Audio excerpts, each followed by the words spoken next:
Ahli Group CEO Mohammed Khammas is reinventing the way brands engage with their customers in the digital age. I'm Bernd Boosman, and to learn more about that, I'm here with my editor, Jeremy Lawrence.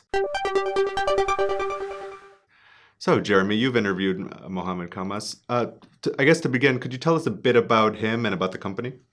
Yeah, sure. So Mohammed Khammas joined the family firm in 1999, took over as CEO in 2006, I think it was.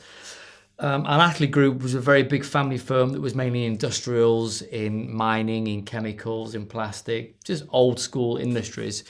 But since joining, Mohammed Khammas has rebooted the company for a new age, really. He's still got all the old strands to it, but he's a comic book fan, so he's got tie-ups with Fox Studios, Marvel, Disney, Sony. He opened Comicave, the world's largest comic store. He got the rights for Gold's Gym. He built Outlet Mall, and he started the events company 117 Live. So he's really opened the company up into a new era. And you brought Ed Sheeran to Dubai, as I understand also. He did indeed, and he met him and gave him a nude as a present. Nice. Yeah. With so many different sort of businesses, I mean, he must have an interesting way to cross-sell between those businesses. Well, that's what came out of this.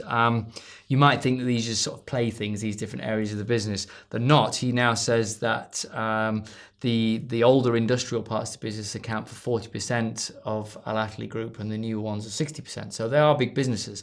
How he's made them big businesses, for example, Gold's Gym members get access to first dibs on tickets for gigs. They get chances to go and do red carpet events in the States with the movies that he has tie-ups with. So he organises all kinds of sort of events, networking things, and you become part of an ecosystem if you're in any part of the business of the Ahli Group.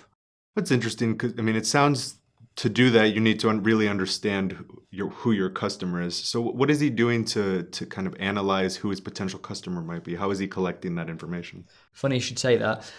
He bought a few years ago a company in the US called The Audience.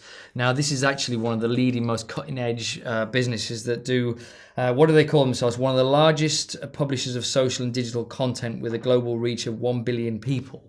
That could mean anything. In practice, it means that they were founded by Oliver Luckett, tech entrepreneur, Sean Parker, founding Facebook president, and Ari Emanuel, co-CEO of William Morris Endeavor. They are, really, really high-level top people. So this company, they ran the social media for Obama's second campaign. They learn and to engage and understand their audiences. So what this means in practice for Ahli and for Mohammed Khammas, I'll give you one example.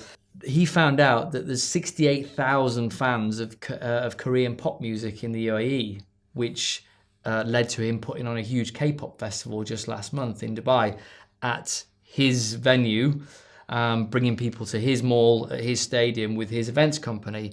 He also brought out a Mexican-American comedian, Gabriel Iglesias, who is very well known in certain niche circles, but they threw the research out to find out who would be the best act to bring, and he came out top amongst more established acts, and he sold out 2 nights, could have easily done a third. So he's got these tools to be able to really read and find out and engage with an audience. He also started another company that's able to sort of data crunch as well. So very, very modern techniques to be able to reach out to new audiences and find out what he needs to do to attract business. Interesting. And I understand he also had quite a bit to say about the UAE and sustainable growth in business and how that would work. What did he have to say about that? Yeah, this comes back to more of his traditional interests, I guess. He was talking about Outlet Mall, which he's going to double in size in this year, I believe. But he said there's 7 malls within a 10-minute drive of there, and he said that developers have got to think more long term. Outlet Mall, of course, has got a very specific proposition, and he tries to do that with all his businesses. He says you can't just keep opening more malls. Real estate, he was very scathing about developers who just want to, and landlords who just want to get as much money as they possibly can. He said we have to keep the cost down to keep the money in people's pockets so they can spend in the wider Dubai economy, of course, including his businesses. He would like you to do that. So he's got lots of plans there, some that he hasn't announced yet, but he's very geared towards the sustainable long-term growth of the economy in Dubai and the ability for that money to be spread around. It's interesting. And what did he have to say about the future of his company and the role they'll play? Okay, well, I think I mentioned before that he's very much still involved in all the other areas of the business, and the plastics, the industrials, the mining continues to grow, as do all these newer segments. I asked him about an IPO. He said they'd thought about it, obviously, but up to now they'd shied away from it because it's so unique the way he runs his business and the way he thinks about it, that he doesn't want to kind of upset the apple cart. He's finding a really innovative way to do business, and he doesn't want that to change. Interesting. Well, it sounds like an interesting interview. It was a fascinating interview. Thank you, Jeremy. As always, you're watching Inside AB. Remember to watch every weekday at 10 a.m. and subscribe. Thank you.